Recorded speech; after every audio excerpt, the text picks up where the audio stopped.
আসসালামু আলাইকুম প্রিয় লিসেনার্স, সবাই কেমন আছেন? আশা করছি সবাই ভালো আছেন। আমিও আলহামদুলিল্লাহ অনেকটাই ভালো আছি। আপনাদের মাঝে আবারও ফিরে এসেছি আমি মামুন। অনেক নতুন ভৌতিক ঘটনা নিয়ে আপনাদের সামনে উপস্থিত হয়েছি। অবশ্যই ঘটনাগুলি আপনাদের কাছে ভালো লাগবে। তো চলুন বেশি কথা না বাড়িয়ে আজকের ঘটনাগুলি পড়ে শোনা যাক। ঘটনাটি ইমেল করে পাঠিয়েছেন সজীব ভাই। সজীব ভাইয়ের অরিজিনাল বাড়ি হচ্ছে কলকাতা ঝাড়গ্রাম উপজেলা। তো সে লিখেছেন, প্রিয় ভাই কেমন আছেন? আশা করছি আপনি ভালো আছেন। আসলে আজকে আপনাদের সাথে যে ঘটনাটি শেয়ার করব, সে ঘটনাটি আমার দাদার সাথে ঘটেছিল। আর আমি এই ঘটনাটি শুনেছি আমার বাবার থেকে। আসলে আমার দাদা জীবিত নেই, তো আমার বাবার থেকে যেভাবে শুনেছি ঠিক সেভাবেই আপনাদের কাছে উপস্থাপনা করছি। আমার দাদা যে গ্রামে থাকতো, গ্রামের নাম হচ্ছে ঝাড়গ্রাম। আমার দাদা ও গ্রামের রানার ছিল। আসলে রানার শব্দটা হচ্ছে পিয়ন। আমরা ডাকঘরের যে চিঠিপত্র আদান প্রদান করা হয়, যার মাধ্যমে তাকে আমরা পিয়ন বলি। তো আমার দাদা ছিল তখনকার রানার। তখনকার যোগাযোগ মাধ্যম ছিল চিঠিপত্রের। সে সুবাদে আমার দাদা সেই কাজটাকে খুব বেশি ভালোবাসত। কারণ কারো প্রিয় মানুষের খবরাখবর কারো কাছে পৌঁছে দিয়ে তাকে খুশি করার কাজটা অত্যন্ত ভালো ছিল, তার কাছে অত্যন্ত ভালো লাগতো এবং সেই কাজটাকে ভালোবাসতো। ইনফ্যাক্ট সবাই তাকে অনেকটা ভালোবাসতো, কারণ তাদের প্রিয় মানুষের খবর তো এই মানুষটাই এনে দিত। সে বিভিন্ন গ্রামে যেত, কলকাতার অনেক গ্রামে যেত, যে যে গ্রামে তার যেতে আসতে প্রায় 2 দিন লেগে যেত, তাও সে এই কাজটা করত। একদিন সে একটি গ্রামে যায় কারো চিঠি পৌঁছে দেওয়ার জন্য। সেদিন যেতে যেতেই সন্ধ্যা হয়ে যায়। সন্ধ্যা নামার সাথে সাথেই প্রচুর ঝড় বৃষ্টি হতে লাগে। এই ঝড় বৃষ্টির জন্য সে কোথায় থাকবে, কি করবে সেটা বুঝে উঠতে পারছিল না। তখন তার চোখের সামনে একটি পুরনো বাড়ি ভেসে ওঠে। তো সে চিন্তা করে যে আজকে এই বাড়িটাই থেকে যায়। এই বাড়িতে একটা কাজের লোক আছে, যদি তার সাথে থেকে যেতে পারি হয়তো আজকের রাতটা খুব শান্তিতে কাটানো যাবে, নাহলে ঝড় বাদলের দিন কোথায় যাব। এটা ভেবে সেই ঝড় বৃষ্টির মধ্যে ওই বাড়িতে যায়। গিয়ে যখন দরজায় কড়া নাড়ে, তখন একটি বৃদ্ধ লোক সে দরজা খুলে দেয়।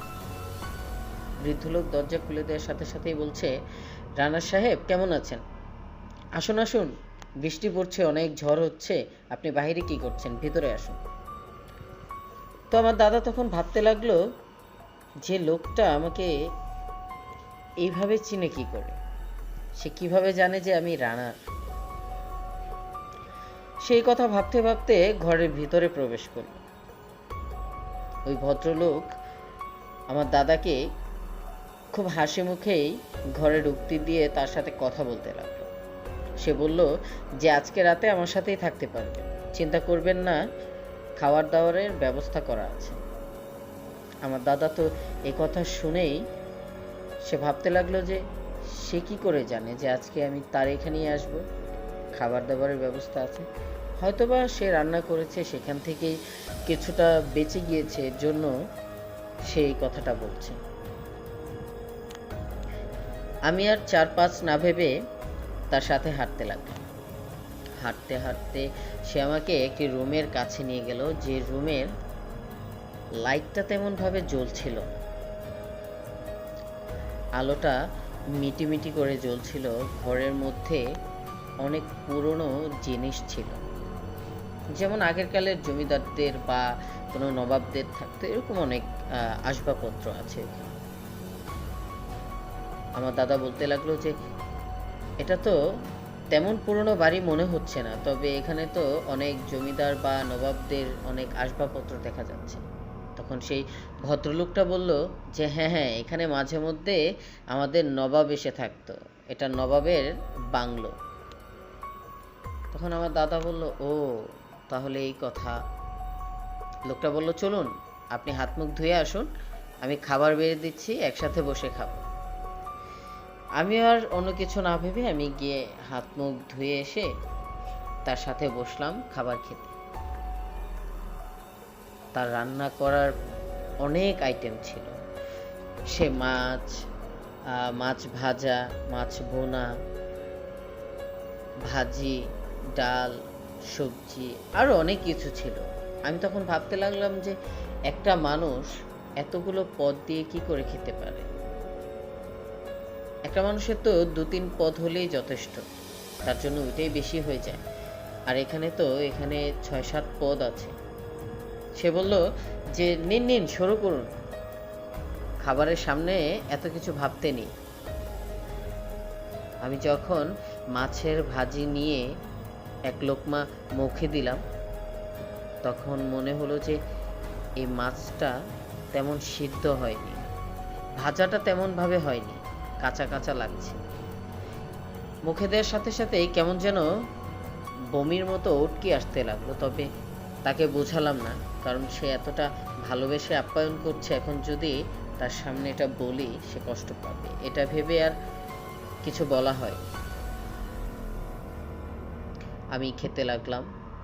খাবার শেষ করে আমি যখন হাত ধুয়ে বসলাম, তখন কেমন যেন আমার কাছে আশপাশ থেকে হাসির আওয়াজ আমার কানে আসছিল। আমি ভাবতে লাগলাম যে হঠাৎই হাসির আওয়াজ কোথা থেকে। আমি তো থমকে গেলাম কতক্ষণের জন্য। হঠাৎ আবার অদ্ভুত চিৎকার চেঁচামেচির আওয়াজ শুনতে পাচ্ছি। তখন ভাবলাম হয়তোবা আমার কোনো মনের ভুল হচ্ছে, বা আমি ক্লান্ত, তার জন্য হয়তোবা এসব আবোল তাবোল চিন্তাধারা আমার মাথার মধ্যে আসছে। কারণ এই বৃষ্টি বাদল এত ঝড়ের মধ্যে কে বাই হাসাহাসি করবে, কে বা চিল্লাচিল্লি করবে। আর এই বাংলোর মধ্যে তো আমি তেমন কাউকে দেখছি না, আমাদের দুজন ব্যতীত এখানে আর কেউ নেই। একটু পর সে বলল যে চলুন আপনার রুমে আপনাকে দিয়ে আসি, অনেক ক্লান্ত, আপনি গিয়ে শুয়ে পড়ুন, ঘুমিয়ে যান, সকাল ভোর হলেই আপনি বেরিয়ে যেতে পারবেন।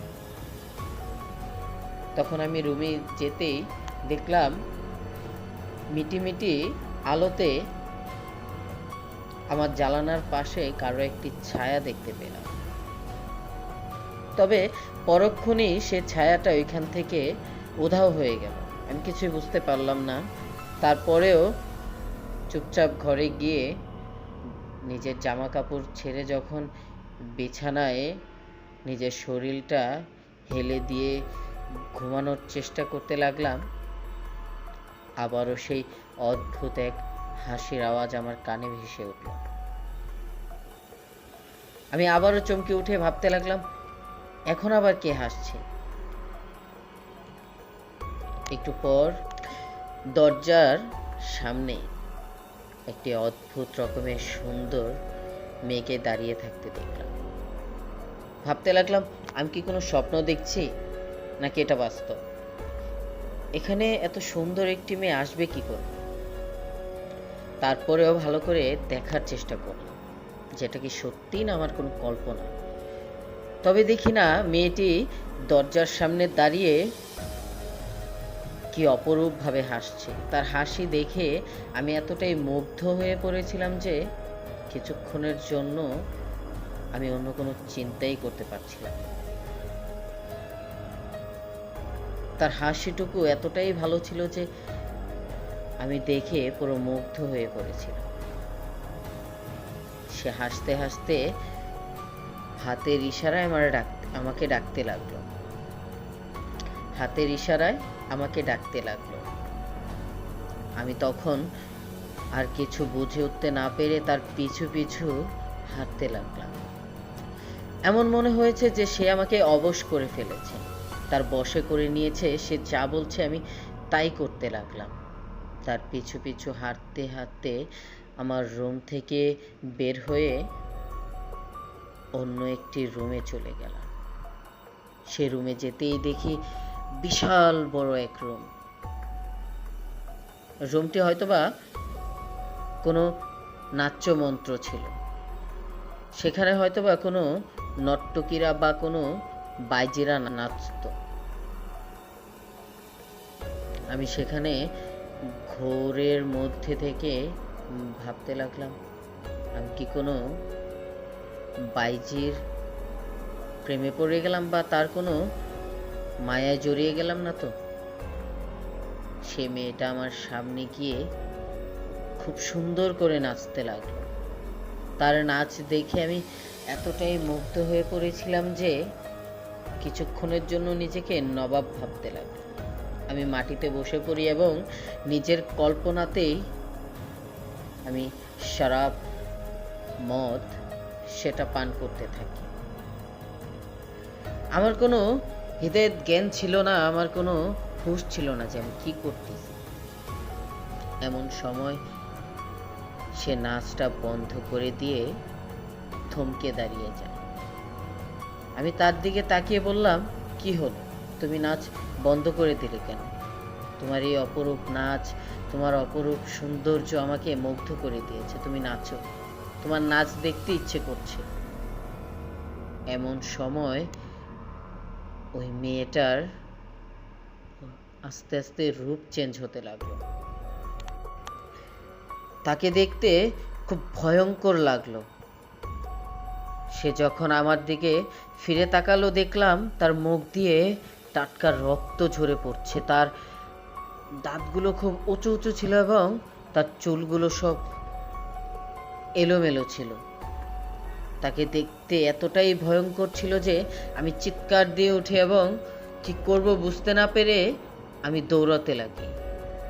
তবে যেখানেই যাচ্ছি সে মেয়েটা হুট করে আমার সামনে চলে আসছে। আমি কোথায় যাব, কিভাবে বের হব আমি বুঝতেই পারছিলাম না। তখন চিৎকার করে ভদ্রলোককে ডাকতে লাগলাম, কাকু কোথায় আছেন, আমাকে বাঁচান, কাকু কোথায় আছেন, আমাকে বাঁচান। তবে সে ভদ্রলোকের কোনো সারা শব্দ পেলাম না। নিজের যান বাঁচানোর জন্য আপ্রাণ চেষ্টা করতে লাগলাম এবং ছোটাছুটি করতে লাগলাম। এক সময় আমি জ্ঞান হারিয়ে ফেলি। আমার যখন জ্ঞান ফিরে তখন আমি নিজেকে আবিষ্কার করতে পারলাম যে আমি একটি পুকুর ঘাটে আছি। আমার সামনে একটি বয়স্ক লোক দাঁড়িয়ে আছে, হাতে কিছুটা পানি নিয়ে। সে বলতে লাগলো, বাবা তুমি এখানে শুয়ে আছো কেন? এই ঝড় বৃষ্টির মধ্যে তুমি এখানে কি করছো? তখন তাকে আমি পুরো ঘটনাটি খুলে বলি। সে বলল, ওই বাড়ির একমাত্র কাজের লোক তো আমি আসলে গতকাল বিকেলে গিয়েছিলাম আমার ভাগ্নির বাড়িতে। তবে ঝড় তুফানের জন্য আমি সেখান থেকে আর ফিরতে পারিনি, আমি এখন মাত্র ফিরলাম। তুমি কি বলছো? তোমার কি মাথা টাথা ঠিক আছে বাবা? আমি বলতে লাগলাম যে না না, সত্যি কাকা, আমি সত্যি বলছি। তখন সেই লোকটি বলল, যা হয়েছে ভুলে যাও, এখন তুমি তোমার কাজে বেরিয়ে পড়ো। আমি আর 4-5 না ভেবে ওইগুলো ভোলার চেষ্টা করলাম এবং নিজের কাজে মনোযোগী হলাম। সে থেকে আমার সাথে আর অন্য কোনো ঘটনাই ঘটেনি। তবে কিছুদিন শরীরটা খারাপ ছিল। আমার দাদার এই ঘটনাটি যখন আমি শুনি তখন আমার গা শিউরে উঠেছিল যে তখন তার সাথে কেমন হয়েছিল বা কি হয়েছিল। ঘটনাটি আসলেও আপনাদের সামনে আমি কিভাবে উপস্থাপনা করতে পেরেছি জানি না, তবে অবশ্যই ভুল ত্রুটি হলে ক্ষমা দৃষ্টিতে দেখবেন। অসংখ্য ধন্যবাদ প্রিয় সজীব ভাই আপনাকে। আসলে আপনার ঘটনাটি অত্যন্ত ভালো ছিল। ভৌতিক ঘটনা আমরা যারাই শুনি না কেন, ভৌতিক বিষয়গুলো আমরা অনেকেই মানি, অনেকেই মানি না। ভূত, প্যারানর্মাল বা ঘোস্ট, যে শব্দেই বলি না কেন, যাদের সাথে এই ঘটনাগুলি ঘটে একমাত্র তারাই উপলব্ধি করতে পারে যে সেই মুহূর্তটা ঠিক কেমন ছিল। অবশ্যই যদি আমাদের চ্যানেলের এই ঘটনাগুলি আপনাদের কাছে ভালো লেগে থাকে অবশ্যই সাবস্ক্রাইব করবেন, শেয়ার করবেন এবং কমেন্ট করে জানাবেন আপনাদের মতামতগুলো। আপনাদের যদি আপনাদের জীবনের সাথে ঘটে যাওয়া বা আপনাদের ফ্যামিলির সাথে ঘটে যাওয়া কিছু অনাকাঙ্ক্ষিত ঘটনা আমাদের সাথে শেয়ার করতে চান অবশ্যই আমাদের ইমেইলে গিয়ে ইমেল করবেন আপনার নাম, ঠিকানা এবং আপনার সাথে ঘটে যাওয়া ভৌতিক ঘটনা আমাদেরকে লিখে পাঠাবেন। যদি আমাদের পড়ে মনে হয় ঘটনাটি শেয়ার করার মতো অবশ্যই আমাদের লিসেনারদের কাছে আপনার ঘটনাটি পৌঁছে দেওয়ার চেষ্টা করব। ধন্যবাদ। এখন যে ঘটনাটি আপনাদের সাথে শেয়ার করব সেটিও একটি ইমেল করেছেন আমার প্রিয় বোন। আসলে তার নামটি এবং তার ফ্যামিলির তার জায়গার নামটি হাইড করতে বলেছে, যার জন্যে তার নাম আমরা অন্য একটি নামে ডাকব। চলুন সেই ঘটনাটি পড়ে শোনা যাক। তো ঘটনাটি যেভাবে লিখেছে ঠিক সেভাবেই আমি পড়ে শোনানোর চেষ্টা করছি। যে আপুটি আমাদেরকে ঘটনাটি লিখেছেন তার নাম সঞ্জিতা। তার সাথে একটি ব্ল্যাক ম্যাজিক হয়েছে। চলুন সে যেভাবে লিখেছে ঠিক সেভাবেই পড়ে শোনাচ্ছি আপনাদেরকে। আসসালামু আলাইকুম। প্রিয় মামুন ভাই, কেমন আছেন? আশা করছি ভালো আছেন। আমার নাম সঞ্জিতা। আমি কিছুদিন যাবৎ অসুস্থ। আমার জন্য দোয়া করবেন আপনারা সবাই। তো ঘটনাটি রিসেন্টলি আমার সাথে ঘটেছে। আমার সাথে ঘটে যাওয়া ঘটনাটি আজকে আপনাদের সাথে শেয়ার করছি। আমার নাম এবং আমার পরিচয় পুরোটাই গোপন রাখবেন, হাইড করে রাখবেন আশা করছি। তো আমার মায়ের নাম পারভিন, আমার বাবার নাম সোহেল। আমরা মোটামুটি আমাদের আর্থিক অবস্থা মোটামুটি অনেকটাই ভালো। আমার বাবা সরকারি চাকরি করে, আমার মা হাউস ওয়াইফ, আর আমি কলেজে পড়ছি। আমি অনেক বিলাসিতা একটি মেয়ে। আমি বিলাসিতা করতে ভালোবাসি। আমার যখন যেটা মনে হয় আমি সেইটাই করি, কারণ আমার পরিবারের একমাত্র সন্তান আমি। আর্থিকভাবে কখনো আমার ফ্যামিলি আমাকে এটা বোঝায়নি যে আমি কোনো কিছু চাইলে তাদের কাছে তারা আমাকে দিতে পারবে না। আমি যখনই যা চেয়েছি আমার সবগুলো স্বপ্ন তারা পূরণ করেছে। তো একদিন আমার জন্মদিনের দিন আমার বাবা আমাকে একটি আইফোন 11 প্রো গিফট করে। আমার মা আমাকে নিউ ল্যাপটপ গিফট করে। আমার বন্ধু বান্ধব অনেকেই অনেক কিছু গিফট করে। আসলে বলে রাখা ভালো, এই জন্মদিনকে কেন্দ্র করে আমার সাথে এই ঘটনাটি ঘটেছে। একটি ছেলে আমাকে ভীষণ ভালোবাসতো। ছেলেটি আমার অনেক আগে আমাকে প্রপোজ করেছিল। তখন আমি তাকে না বলে দিই, কারণ আমার এই ভালোবাসার প্রতি কোনো ইন্টারেস্ট ছিল না, বা ভালোবাসাকে আমি কখনোই বিশ্বাস করতাম না। তো সেই ছেলেটিও আমার জন্মদিনের দিন এসে আমাকে একটি টেডি বিয়ার গিফট করে। সেই টেডি বিয়ারটা খুব ছোট ছিল, অন্য সব টেডি বিয়ারের মতো ছিল না, একটা অদ্ভুত রকমের টেডি বিয়ার ছিল। গিফট তো গিফট হয়, এর জন্য আমি সেটাকে অ্যাকসেপ্ট করে নিয়ে গিফটটাকে অন্য কোথাও রেখে দিই। কোথায় রেখেছিলাম সঠিক মনে নেই আমার। তো জন্মদিনে তো অনেক অনেক কিছুই গিফট করে অনেকেই, আমিও সেটা ভেবে আমি তাকে আর সেদিন কিছু বলিনি। সে থেকেই আমার সাথে অদ্ভুত ঘটনা ঘটতে থাকে। জন্মদিনের দিন রাতে যখন আমি এই প্রোগ্রাম শেষ করে দিয়ে ফ্রেশ হয়ে ঘুমোতে যাব, তখনই আমার শরীরটা জ্বালা পোড়া করতে লাগলো। আমার কেমন যেন বমি আসতে লাগলো। হঠাৎ বমির ভাব হতে হতে আমি হঠাৎ বমি করে দিই। তবে সেটা কোনো সাধারণ বমি ছিল না, সে বমিটা ছিল রক্তের বমি। হ্যাঁ, আমি সেদিন রক্তের বমি করেছিলাম। আমার সারাটা শরীর কে যেন আগুন লাগিয়ে দিয়ে আমাকে জ্বালাপোড়া করাতে বাধ্য করেছিল। আমি ভাবতে লাগলাম যে আমার শরীরে আগুন লেগে গেছে। একটা মানুষের শরীরে যেমন আগুন লাগলে সে চিৎকার চেঁচামেচি করতে থাকে এবং কষ্ট পেতে থাকে, ঠিক তেমন কষ্টটা আমি অনুভব করতে লাগলাম। আমার চিৎকার চেঁচামেচিতে আমার মা বাবা ছুটে আসলো। বাড়িতে অনেক গেস্ট ছিল, তারাও ছুটে আসলো। তখন তারা আমার এই কার্যকলাপ দেখে তারা খুব ভয় পেয়ে যায়। একে তো রক্ত বমি, দ্বিতীয়ত আমি কেমন ছটপট করছিলাম। অনেকে অনেক কিছু বলল যে হয়তোবা কিছু খাবার কারণে বা গরমের কারণে অসুস্থতা বোধ করছি, আমি অসুস্থ হয়ে পড়েছি। তখন সবাই বলতে লাগলো যে এখন তো আর ডাক্তারের কাছে নিতে পারবে না, আপাতত ঘরোয়া ট্রিটমেন্ট করো, সকাল হলে ডাক্তারের কাছে নিয়ে যেও। যা বাবা তাই কাজ। আমার মা বাবা সেই কথায় রাজি হয়ে আমাকে আবারও আমাকে গোসল করিয়ে দিয়ে আমার রুমে শুয়ে দিয়ে গেল। হঠাৎ আমার মনে হচ্ছিল পুরো পৃথিবীটাই ঘুরতে লাগলো, আমার কাছে সব অন্ধকার হয়ে পড়ছিল।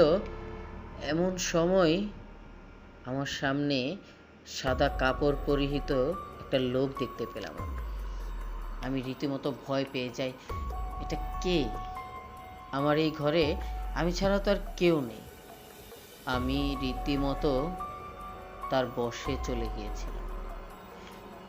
আমি উপলব্ধি করতে পেরেছিলাম যে সে আমাকে তখন বলছিল যে তোর আর বেঁচে থেকে লাভ নেই, তোর এই জ্বালা পোড়া এই কষ্ট কমবে তুই মারা গেলে, তুই মরে যা, তুই মরে গেলে তোর সব যন্ত্রণা কষ্ট মিটে যাবে। আমি তার কথা মতোই আমার ফ্যানের সাথে আমি ফাঁসি দিতে লাগলাম। তবে জানি না আমার কপালটা কতটুকু ভালো ছিল। আমার ওড়না দিয়ে যখন আমি ফ্যানের গিট দিয়ে আমার গলায় ফাঁসি দিতে যাব, ঠিক তখনই আমার গেটে কে যেন নক করলো আমার দরজায়। আমি রীতিমতো আমার ঘর থেকে বের হয়ে দেখি যে আমি ফ্যানের সাথে আমার ওড়নাটাকে বেঁধে আমার গলায় ফাঁসি দিতে লাগছি। তখনই চিৎকার করে দিয়ে গিয়ে দরজাটা খুলেই দেখি বাবা আমার দরজার পাশে দাঁড়িয়ে আছে। বাবা বললো, কি হয়েছে? আমি তো দেখতে এলাম যে তুই ঘুমিয়েছিস কিনা, কি হয়েছে, ভয় পেয়েছিস কেন? তখন আমি বলতে লাগলাম, বাবা আমি জানি না কি হয়েছে, একটা লোক দেখতে পেলাম। তারপরে আমি এটা উপলব্ধি করতে থাকলাম যে সে আমাকে বলছে আমি ফাঁসি দেওয়ার জন্য, আমি মরে যাওয়ার জন্য, মরলে নাকি আমার এই যন্ত্রণা কমবে। আমার বাবা তখন আমার হাত ধরে নিয়ে তাদের রুমে নিয়ে গেল এবং মাকে পুরো ঘটনাটা বলল যে আজকে সে আমাদের মাঝেই থাকবে, আমাদের কাছে আজকে সে ঘুমাবে। তবে তারা হয়তোবা ভুলে গিয়েছিল যে আমি রীতিমতো একটি জিনের বশে চলে গিয়েছিলাম। যখন সেই জিনটা আমাকে রীতিমতো বশ করে ফেলেছিল, আমি পাগলের মতো রুমের মধ্যে ছোটাছুটি করতে লাগলাম এবং আমি আমার মাকে আমার বাবাকেও মেরেছিলাম সেই দিন। আমার যখন জ্ঞান ফিরে তখন বাবা মা আমাকে এগুলা বলতে লাগলো যে আমি নাকি এরকম পাগলামো করছিলাম আর তাদেরকে খুব জোরে মারতেছিলাম। আমি তো কিছুই বুঝতে পারছিলাম না যে আমি এটা কি করছি। আমি তখনই বললাম যে আমি ওয়াশরুমে যাব। মা বলল চল আমি দিয়ে আসি। ওয়াশরুমে যেতেই আমি আবারও ওই জিনের বশে চলে গিয়েছি। সে আবারও বলতে লাগলো যে তুই এখনো বেঁচে আছিস, তুই এখনো মরিসনি, তোকে মরতে হবে। সে যখন এটা আমাকে বলতে লাগলো, আমি তখন দেখলাম যে আমাদের টয়লেটে একটি হারপিক রাখা। আমি কিছু না বুঝে সে হারপিকটি খেয়ে ফেললাম। খাবারের কিছুক্ষণ পর আমার বুকটা ভীষণ রকম জ্বালাপোড়া করছিল, আমার গলাটা পুরো পুড়ে যাচ্ছিল। এমন সময় আমি চিৎকার করে উঠতেই আমার মা দরজা খুলে দেখে আমি টয়লেটে শুয়ে পড়েছি, ছটপট করছি, এবং কি আমার হাতের পাশেই ছিল হারপিকের সেই বোতলটা, সেটা পড়ে আছে। মা চিৎকার করে বাবাকে ডেকে বলল, তোমার মেয়ে হারপিক খেয়ে ফেলেছে, তাড়াতাড়ি করে হাসপাতালে নিতে হবে। এটা বলতে বাবা অ্যাম্বুলেন্সের সাহায্যে আমাকে হসপিটালে নিয়ে যায়, নিয়ে চিকিৎসা প্রদান করে। হারপিকের ইফেক্টে কষ্ট করা হলেও আমাকে রীতিমতো তারা ওইখান থেকে সুস্থ করে নিল। আমি 3 দিন হসপিটালে ছিলাম। 4র্থ দিন আমার রিলিজ হওয়ার কথা, তবে সেই 4র্থ দিনের আগেই 3য় দিনের শেষ দিনেই রাতে আবারও আমার উপরে তার প্রভাব ফেলে। আমি আবারও তার বশে চলে যাই। একটি নার্স এসেছিল আমাকে ওষুধ খাওয়ানোর জন্য, সেই নার্সকেও আমি সেদিন মেরেছিলাম। তাকে মেরে আমি ওইখান থেকে পালিয়ে যাই। হসপিটাল থেকে যখন পালিয়ে যাই তখন আমার বাবা মা হসপিটালে এসে দেখে আমাকে আর পাওয়া যাচ্ছিল না। আর ওই নার্সটাকে এতটাই মেরেছিলাম যে সে বিগত অনেক দিন যাবৎ হসপিটালে ভর্তি ছিল। আমার বাবা মা আমাকে না পেয়ে তারা রীতিমতো পাগলের মতো হয়ে পড়েছিল। তারা এদিক ওদিক ছুটাছুটি করতে লাগলো, আমাকে খুঁজতে লাগলো। তারা চিৎকার করতে লাগলো আর মানুষের কাছে বলতে লাগলো যে আমাকে দেখেছে কিনা তারা। তবে আমি যে কোথায় গিয়েছিলাম সেটা আজও আমার মনে নেই। আমার বাবা মা যখন বাড়ি ফিরে আমাকে খুঁজে না পেয়ে তখন আমার আত্মীয় স্বজন পাড়া প্রতিবেশী বলতে লাগলো যে এটা কোনো কবিরাজের কাছে গেলে হয়তোবা আমাকে খুঁজে পাওয়া যেতে পারে। একথা শোনার সাথে সাথে আমার বাবা মা ছুটতে লাগলো ভালো কোনো কবিরাজ পাওয়ার উদ্দেশ্যে। এটা বলে রাখা ভালো যে আমার বাবা মা তেমন একটা কবিরাজ পছন্দ করতো না, বা তারা কবিরাজকে বিশ্বাস করতো না। কিন্তু সেদিন আমার জন্যে, আমার ক্ষেত্রে তারা কবিরাজকে খুঁজতে লাগলো। ভালো কোনো কবিরাজই পাচ্ছিল না তারা যেই কবিরাজের কাছেই যাচ্ছিল সেই কবিরাজেই ভণ্ড প্রতারিত হচ্ছিল। এক কবিরাজের কাছে গেল, সে বলল যে আপনার মেয়ে মারা গেছে, তাকে আর কখনোই পাবেন না। আমার মা বাবা তো আরো বেশি ভেঙে পড়ে। তারপর সে আরেকটা কবিরাজের কাছে যায়, সে বলল যে আপনার মেয়ে বেঁচে আছে, তবে তাকে পাওয়াটা খুব কঠিন হয়ে যাবে, তবে তাকে একদিনের মধ্যে 24 ঘন্টার মধ্যে তাকে এনে দিতে পারবো, তবে তার জন্যে আমাকে হাদিয়া দিতে হবে 40,000 টাকা। সে কথা শুনে আমার বাবা মা এক মুহূর্তে রাজি হয়ে গেল, কারণ তাদের কাছে আমার চাইতে টাকাটা বেশি বড় ছিল না। তাই তারা তাকে সেদিনেই 40,000 টাকা দিয়ে এবং কবিরাজ যা যা বলেছিল সেগুলো করে তারা বাড়ি চলে আসে। তবে সেই 24 ঘন্টা ছিল খুব কম সময়।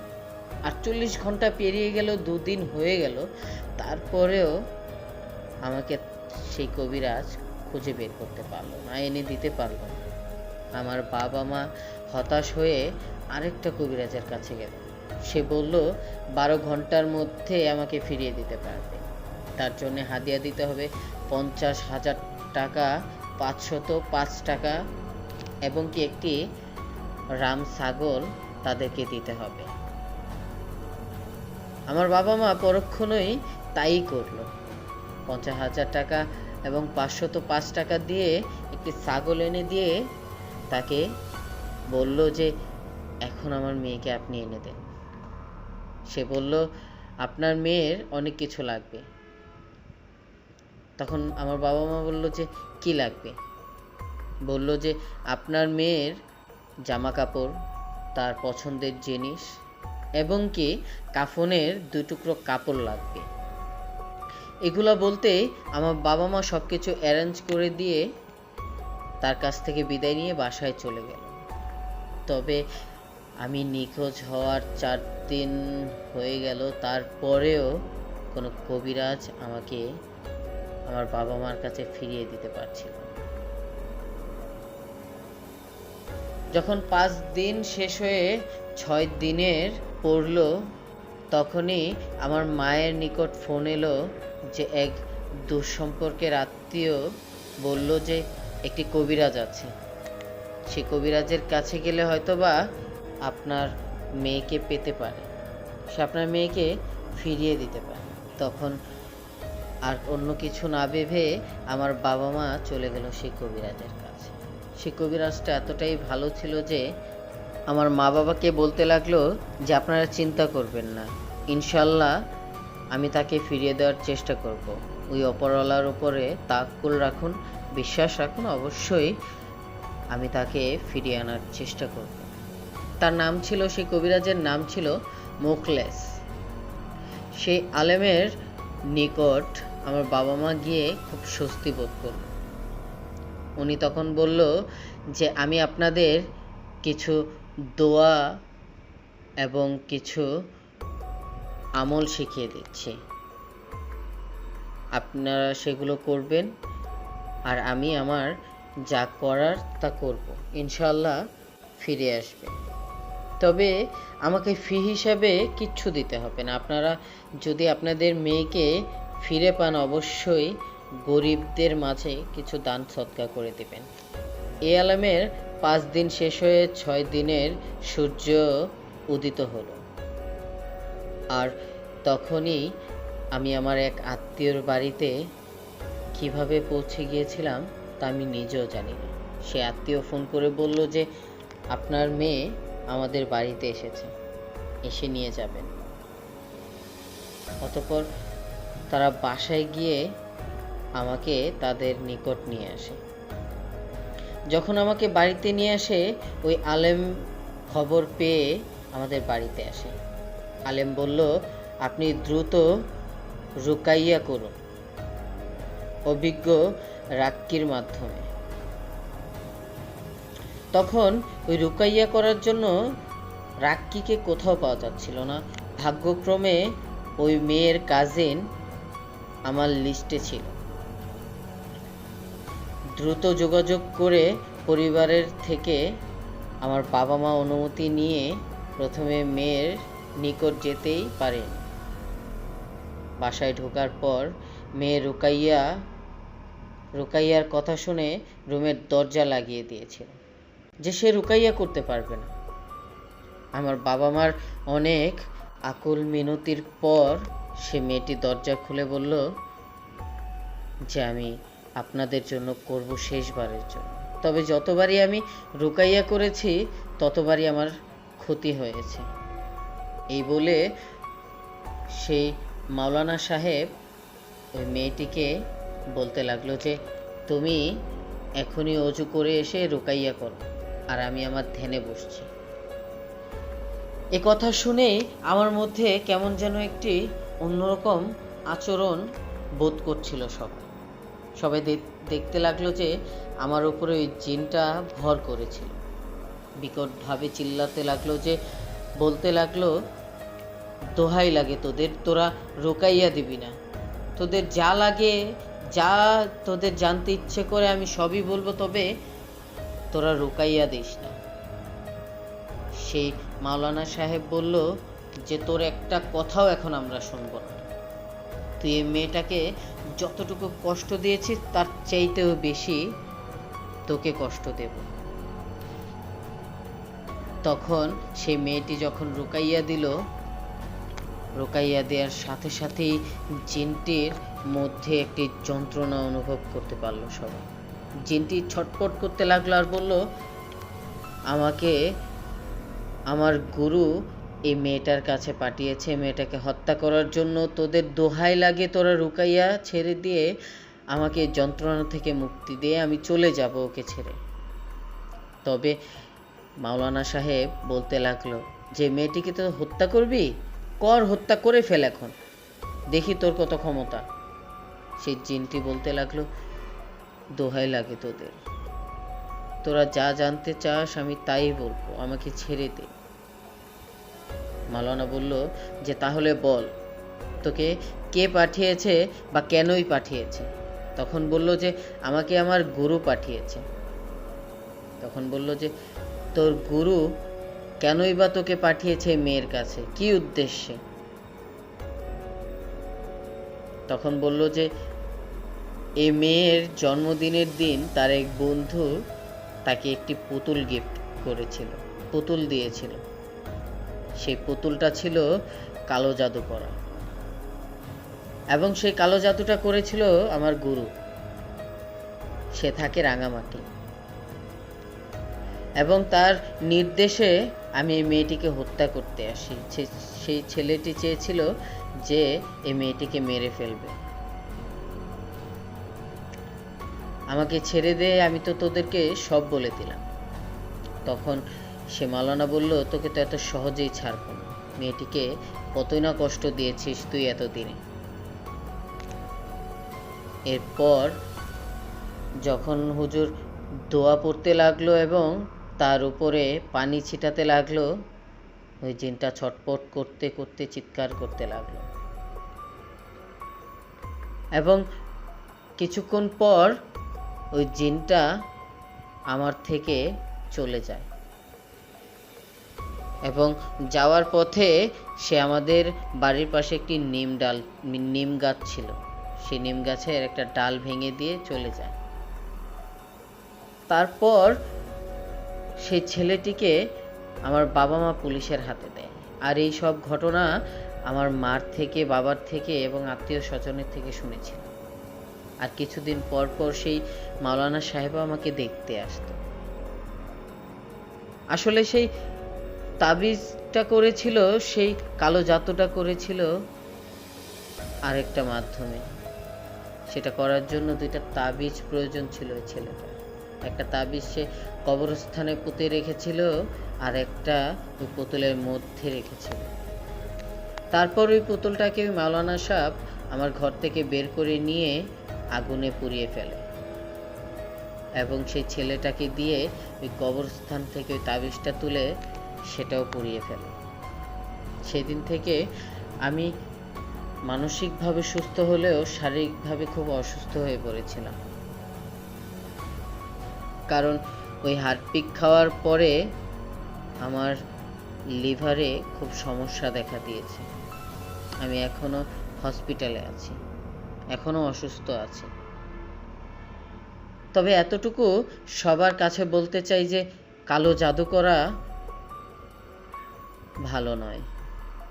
কালো জাদু করা আসলেই খুব খারাপ একটি জিনিস। আপনার এই খারাপ উদ্দেশ্যের জন্য কোনো এক মানুষের প্রাণও চলে যেতে পারে।